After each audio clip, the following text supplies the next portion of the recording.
Sa gitna ng patuloy na pangangalampag ng mga supporters ng pamilya Duterte na mayuwi na ang dating Pangulo mula sa The Netherlands, mismong si Vice President Sara Duterte ang nagsabing oras na para mag-move on umano ang mga tao mula sa pagpapauwi sa kanyang ama. Sa kauna-unang pagkakataon, aminado ang Vice Presidente na imposible nang makabalik pa ng Pilipinas ang kanyang ama na nakadetine ngayon sa International Criminal Court. Sinabi ito ni VP Sara matapos matanong kung ano ang kanyang nararamdaman matapos maging parte sa pagkakaaresto ng dating Pangulo ang isa nitong naging cabinet member noon na si National Security Advisor Eduardo Año. Oh, tinanong na rin ako kanina, di ba, how am I? Sabi ko, kanina wala akong nararamdaman. Sa totoo lang, wala talaga akong nararamdaman. Hindi ako galit, hindi ako disappointed. Nothing at all.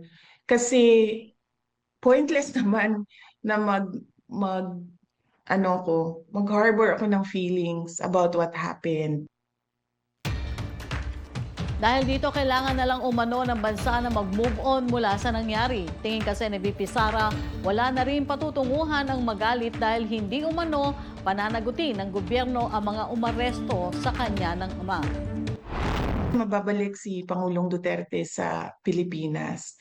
So what we should do as a country is move on from what happened. No? What will we do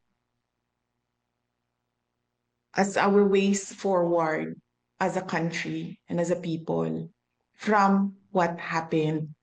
Magalit man tayo, walang papupuntahan yung galit natin. Dahil hindi naman yan sila papanagutin ng pamahalaan eh. Nakikita niyo yung mga sagot nila, wala na sa ayos, wala na sa rason, wala na sa common sense, wala na sa batas.